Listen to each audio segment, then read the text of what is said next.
Bonsoir. Vous êtes les bienvenus dans la boîte à merveilles. Je vous prie de cliquer sur la cloche pour recevoir les prochaines vidéos et de vous abonner à cette chaîne si vous ne l'avez pas déjà fait. Je souhaite dans cette vidéo adresser un message aux Israéliens et aux Palestiniens. Un message aux Israéliens et aux Palestiniens. Celui qui prend par l'épée sera pris par l'épée. C'est le titre de cette vidéo. Celui qui prend par l'épée sera pris par l'épée. Cette phrase est attribuée à Jésus. Et lorsqu'il priait à Gethsémani, Judas est venu avec des personnes armées envoyées par les autorités religieuses juives pour l'arrêter. Et parmi eux, il y avait Judas qui a donné comme indication pour connaître Jésus, c'est qu'il allait lui donner un baiser sur la joue. Et à ce moment-là, Jésus-Christ a été arrêté. Un des disciples de Jésus a pris l'épée et il a coupé l'oreille d'un serviteur du grand prêtre. Et Jésus-Christ lui dit, remets ton épée.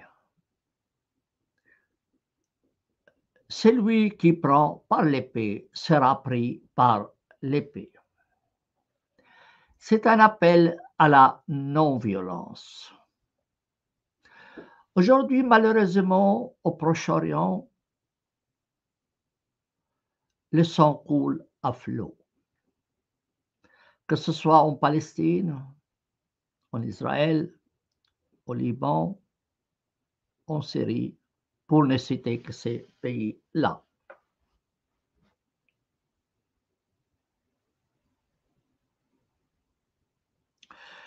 Quand est-ce que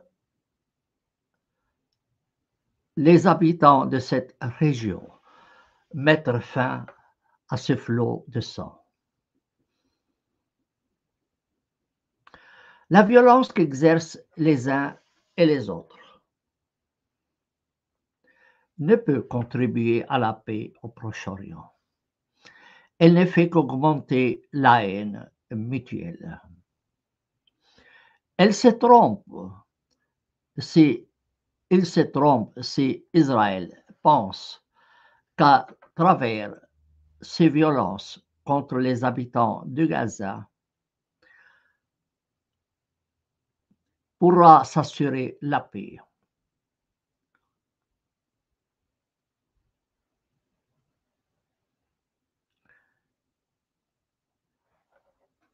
Il faudrait que les Juifs et tous ceux qui soutiennent les Juifs,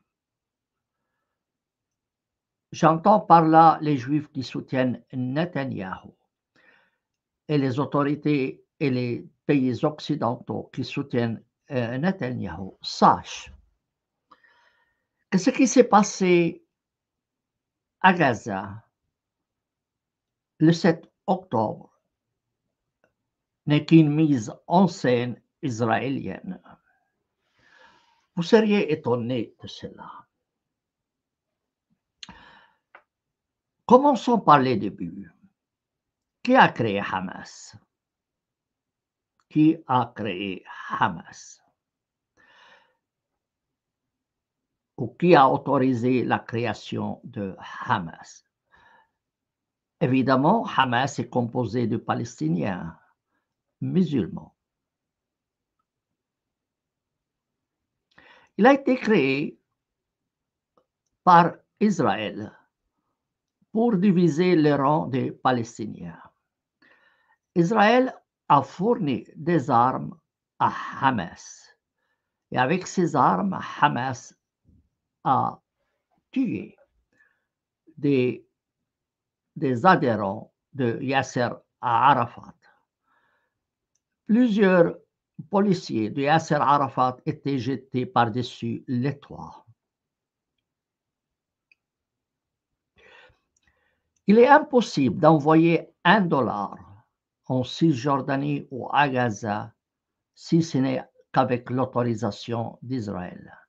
Il contrôle tous les systèmes bancaires dans la région.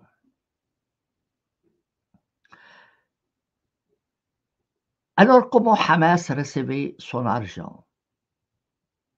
Par Israël. C'est le Qatar qui finançait le Hamas et l'argent parvenait à Hamas par les canons israéliens.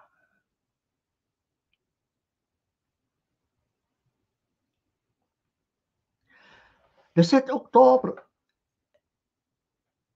je vous ai dit, eh bien, une mise en scène israélienne pour pouvoir justifier les crimes d'extermination dont sont victimes les Palestiniens actuellement par Israël. Quelle est ma preuve? Et ça, les Juifs doivent le savoir. Israël a retiré son armée de la frontière avec Gaza quelques jours avant le 7 octobre. Il était au courant de la préparation du 7 octobre. Il a retiré son armée pour permettre à Hamas d'entrer, de traverser les frontières sans problème. L'aviation israélienne n'est intervenue que tardivement pour arrêter l'avancée de Hamas. Et jusqu'à aujourd'hui, Israël refuse de créer une commission d'enquête pour déterminer comment les choses sont passées le 7 octobre. Il va de soi que son refus est dû au fait qu'elle a des choses à cacher. Comme je l'ai toujours dit, depuis le 7 octobre, personne de nous n'a choisi ni son nom, ni sa famille, ni sa religion. C'est le fait du hasard.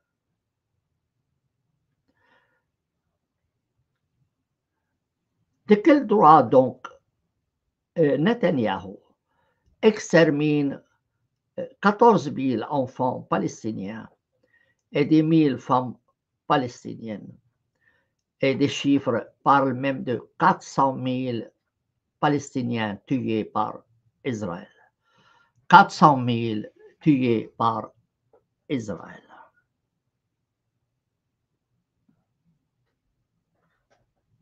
Chiffre évidemment qu'il faut vérifier. Quel est leur crime? Leur seul crime, c'est qu'ils ne sont pas juifs. Pourquoi Netanyahou extermine les Palestiniens? C'est parce qu'ils ne sont pas juifs. Exactement comme en Allemagne, on exterminait les Juifs parce qu'ils étaient juifs. Netanyahou répète le même scénario. Et cette fois, il extermine les Palestiniens parce qu'ils ne sont pas juifs. Les mêmes arguments, mais renversés. Ce qui se passe aujourd'hui à Gaza est une honte pour tous les Juifs qui soutiennent Israël. C'est une insulte aux victimes du nazisme, aux victimes juives du nazisme. C'est indigne de la part des Juifs de soutenir un gouvernement qui commet des crimes qui ne diffèrent pas des crimes nazis contre les Juifs.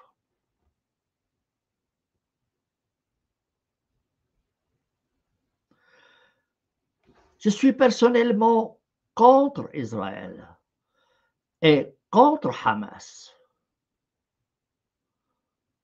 Et ce que je réclame, c'est un seul État avec des droits égaux pour tous, selon le modèle de la Suisse, dont d'ailleurs j'ai traduit la Constitution en langue arabe à la demande de la Confédération suisse. Je réclame de Hamas qu'il libère tous les otages israéliens, tous les otages israéliens. Je lui demande aussi de déposer les armes et de se dissoudre. D'autre part, je demande à Israël de libérer tous les prisonniers palestiniens, d'annexer la Cisjordanie et Gaza et d'accorder la nationalité à tout le monde et de créer un État citoyen où tous seraient traités sur un pied d'égalité, quelle que soit leur religion. Je demande aussi aux autorités palestiniennes en Cisjordanie de supprimer l'article de leur constitution qui dit que l'islam est religion officielle de l'État. Israël doit de son côté aussi supprimer l'idée d'un État juif. Israël doit être un État à la manière suisse où tous sont des citoyens, indépendamment de leur religion.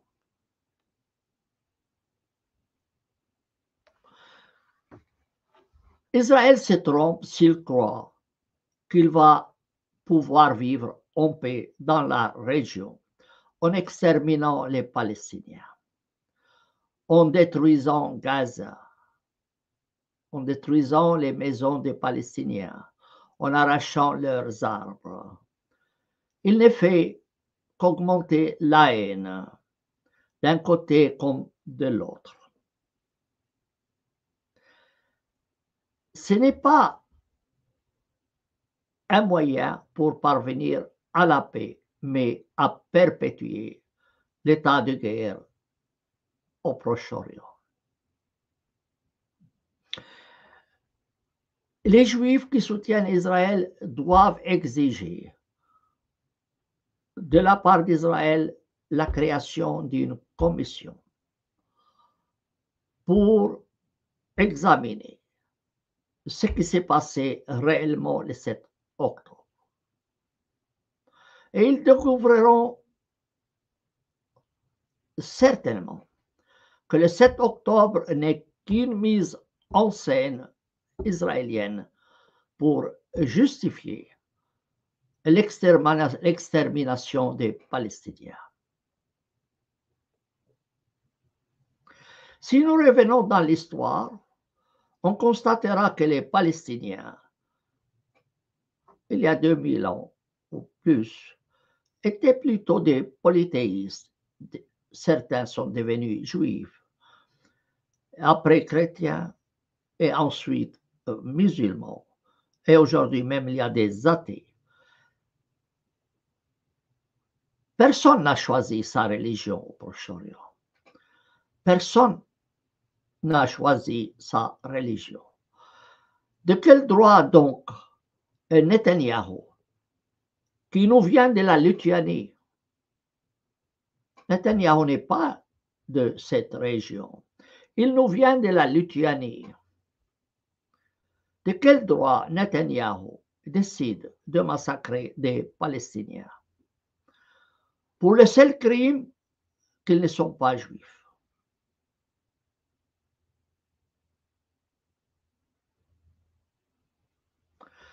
Mon message donc aux Palestiniens, aux Israéliens, de mettre fin à ces conflits et de trouver une solution sans effusion de sang. On en a assez des morts, des blessés, de cette politique de destruction israélienne. On en a assez aussi de Hamas. Les victimes, d'un côté comme de l'autre, n'ont pas choisi. Ce sont des politiciens assoiffés de sang qui décident de la situation et qui, eux, arrivent à s'aimer la haine dans la population d'un côté comme de l'autre. Évidemment, il faudrait préparer les deux populations, palestiniennes et israéliennes, à s'accepter mutuellement. Israël, en massacrant les Palestiniens, ne fait en fait que de massacrer des Juifs devenus musulmans sans même avoir choisi leur religion.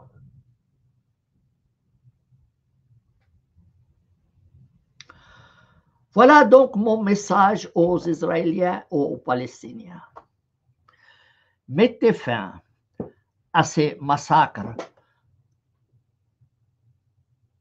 inhumains. Mettez-vous autour d'une table et discutez. Et discutez pour trouver une solution sans effusion de sang, sans destruction, sans expulsion, sans affamation. Israël interdit maintenant l'accès à la nourriture et à l'eau aux Palestiniens, ce qui constitue un crime de guerre et un crime contre l'humanité. Et le malheur veut que ce sont des pays occidentaux, surtout américains, mais aussi européens, qui soutiennent Israël et qui lui fournissent les armes.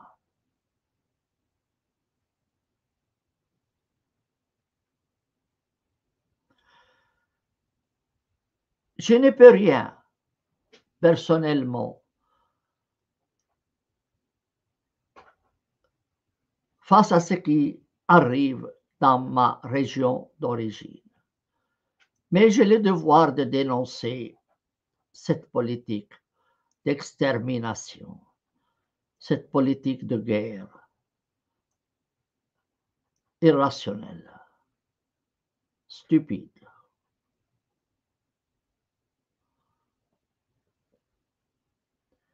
Je ne vais pas prolonger cette émission. Donc, mon but est tout simplement de faire entendre ce message à tous ceux qui veulent entendre. Et j'ai pris tous ceux qui entendront cette vidéo, de la diffuser autour de vous. Peut-être qu'il y aura des gens qui se réveilleront et qui comprendront que ce qui se passe n'est pas admissible. N'est pas admissible. Cette chaîne se veut une chaîne de débat. Donc, toute personne a le droit d'intervenir pour poser des questions ou faire ses remarques.